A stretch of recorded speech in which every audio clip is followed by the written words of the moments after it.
नमस्ते दोस्तों।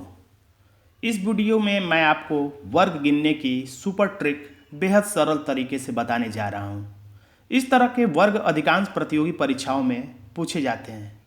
यदि ऐसा वर्ग जैसा कि प्रश्न नंबर 1 में दिया गया अगर पूछा जाता है तो आप सबसे पहले बाएं से दाएं किसी एक लाइन के वर्ग की संख्या को गिन लेते हैं। जैसे 1 2 3 4 5 तो लिख दीजिए यहाँ पे 5।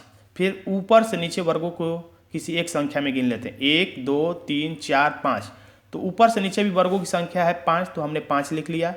फिर इसी को घटते क्रम में हम लिख लेते हैं। जैसे 5 से कम 4, 5 से कम 4, 4 से कम 3, 4 से कम 3, फिर 2 गुणे 2, फिर 1 गुणे 1। फिर इसको गुणा देकर हम टोटल वर्गों की संख्या को यहाँ पे लिख देते हैं। फिर इसी तरह से इसमें बाएं से दाएं वर्गों की संख्या है 1 2 3 4 और ऊपर से नीचे वर्गों की संख्या है 1 2 3 4 5 6। तो बाएं से दाएं वर्गों की संख्या 4 है इसलिए हमने 4 लिख दिया है और ऊपर से नीचे कुल वर्गों की संख्या है 6 तो हमने 6 लिख दिया है।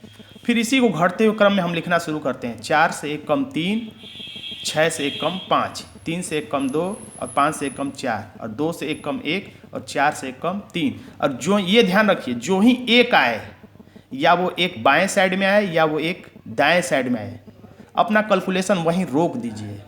फिर इसका गुणा करिए। 4 6 24, 3 5 15, 4 दूनी के 8, 1 3 1 3 और टोटल वर्गों की संख्या 50। उसी तरह से यहाँ पे कैलकुलेशन करने पर हमारे वर्गों की संख्या आई थी 55।